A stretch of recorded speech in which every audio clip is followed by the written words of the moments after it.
Good morning, everyone. Let us continue the same chapter which we had started in our last class, and the topic it was the miracle. Today we are going to learn page number 61. I am going to begin from the very first para of this page. Pay attention and listen it carefully and enjoy the story. Here I go. In a few seconds, there was a crowd of about 20 people clustering around Charlie, and many more were pushing their way in front the street. I hope you all remember the little boy Charlie had won that golden ticket after having a lot of bar of chocolates. He had been trying since long time to get this ticket into his hands, and now finally, after trying for a lot, many bars of chocolates that he had purchased and enjoyed, and finally today the luck had favored him to get this golden ticket in his hands. Okay, so this is what it was the situation, because of which now as all the local people, the surrounding people come to know that the little boy Charlie had found this lucky ticket. That is why there were a lot of crowd, almost about 20 people clustering around Charlie, and many more were pushing their way in front of the street. Everybody wanted to come ahead and wanted to see that the boy who had got this golden ticket, which was a lucky ticket for everyone. So this is what it was the situation, children. Everybody wanted to get a look at the golden ticket and the lucky finder. Everybody were anxious to see that golden ticket, as well as the lucky person who had found this ticket. Where is it? Somebody shouted. Hold it up so all of us can see it. Everybody were very eager and anxious to see that ticket. That's why that one of the person from around that surroundings shouted, where is that ticket? I cannot see. Somebody hold it up so that I can see it. I can notice it. This is what the man said. There it is, there. Someone else shouted. He is holding it in his hands. See the gold shining.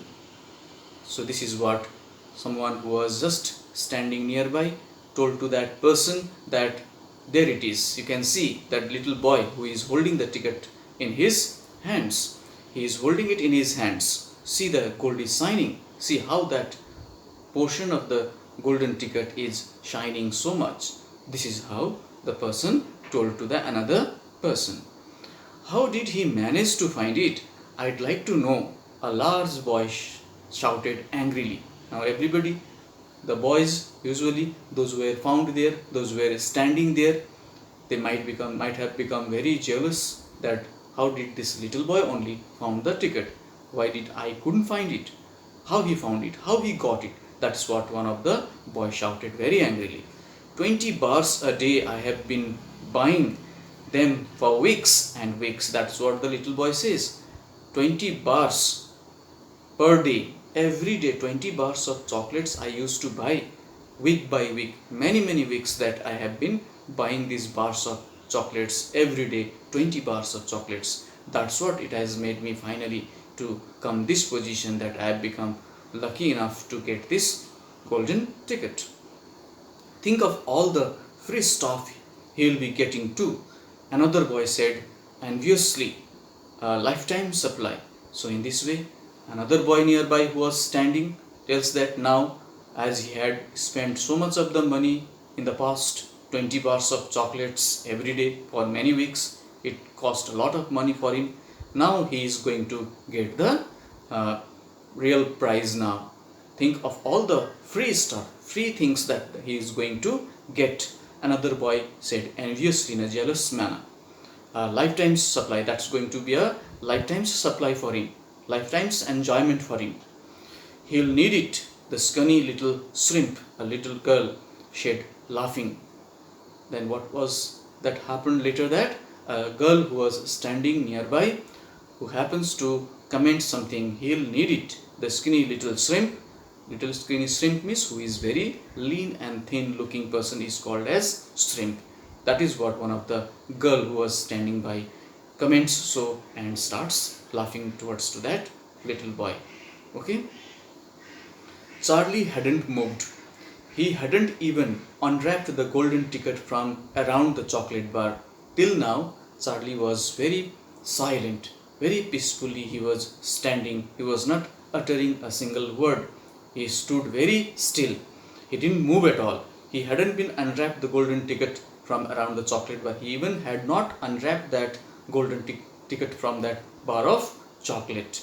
He was standing very still, holding it tightly with his both the hands, with the crowd pushed and shouted all around him. He was holding that golden ticket very firmly in his hands. All around him, lot of people were gathered. The crowd was pushing to go ahead and notice and see that golden ticket. So there was a very good gathering, a great gathering. It was there all around Charlie, and Charlie was very peacefully standing in position at that time. He was not moving at all. He felt quite dizzy. Charlie was feeling quite dizzy. Dizzier, it means in a confused and unsteady state. That is what dizzy means, children. There was a peculiar floating sensation, a strange feeling as if one were flying. Such type of feeling it was found to be arising into his minds. Okay, as though he were floating up in the air like a balloon. He was so happy, at the same time delighted to win this golden ticket. He was feeling as if he was not standing on the earth. He was floating in the air as if like a balloon. He was flying in the air, floating in the air. This is what he feels. His feet didn't seem to be touching the ground at all.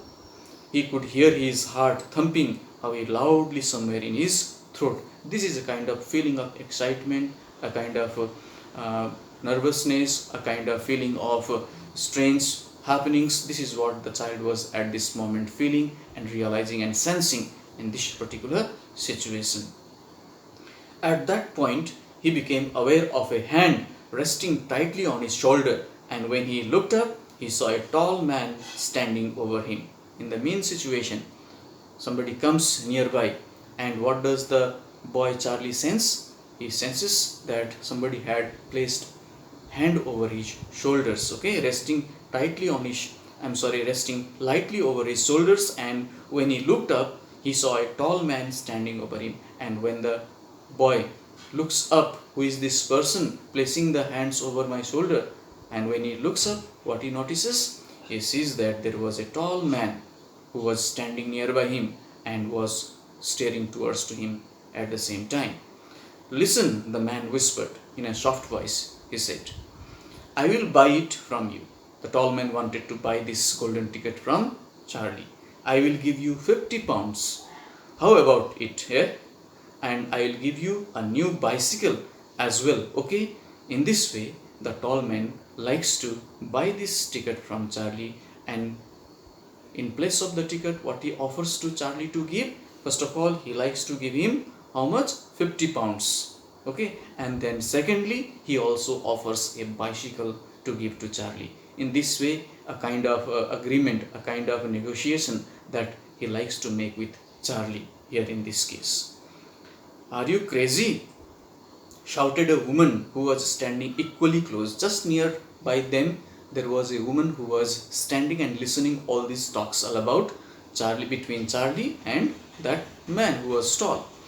Why give him 200 pounds for that ticket? Why you will give 100 pounds? I am ready to give even 200 pounds for this ticket. Who are you to give only 100 pounds? I am ready to give 200 pounds. You want to sell that ticket for 200 pounds, young man? This is what the lady also offers. Now 200 pounds for the ticket. In this way, a kind of competition it goes there among the people in order to buy that golden ticket from Charlie.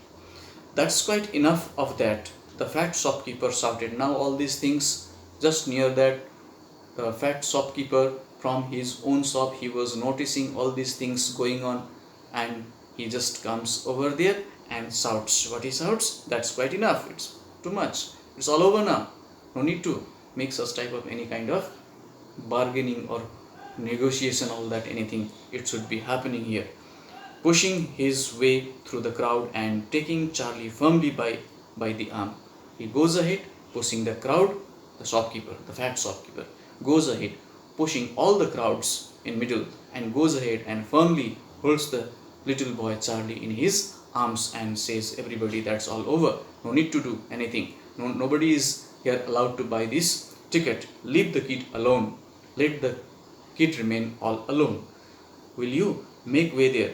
Let him out. And to Charlie, as he led him to the door, he whispered, don't you let anybody have it.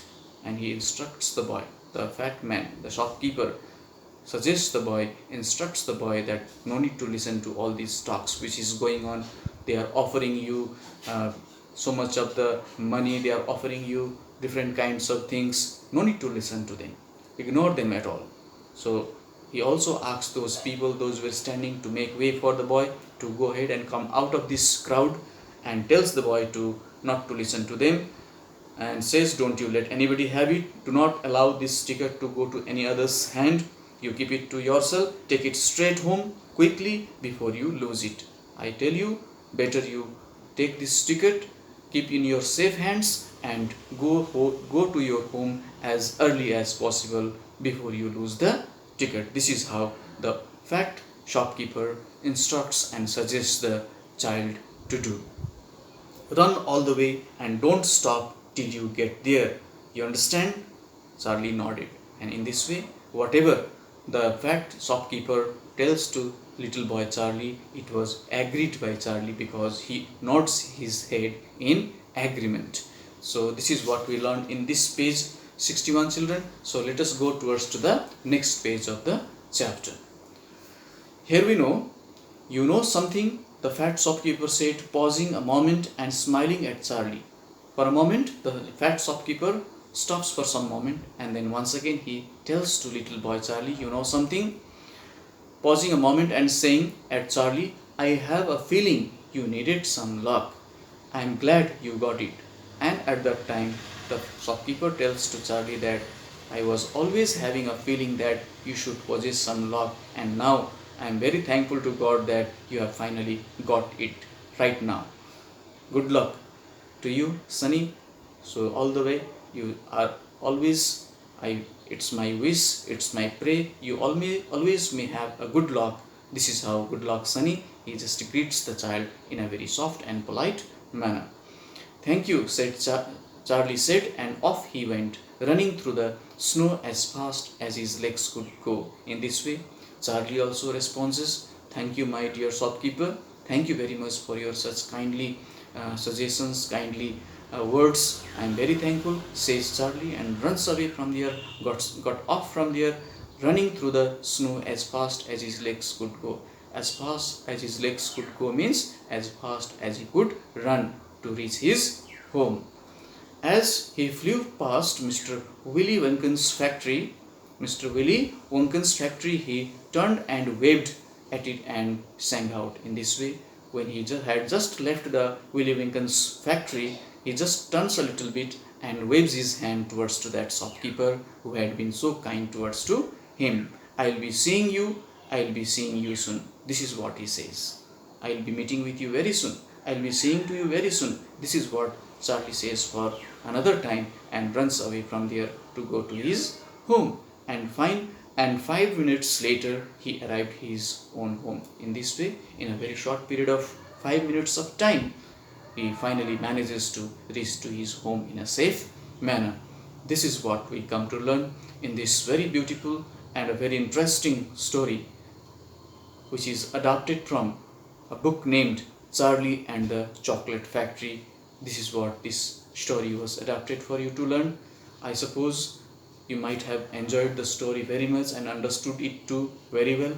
If so, it's very good. So this much for today. We are going to stop it right now, and in our next class we will be performing the exercises and questions answers of the various works from the previous chapter 2, and which will be followed by this chapter as well. So this much today.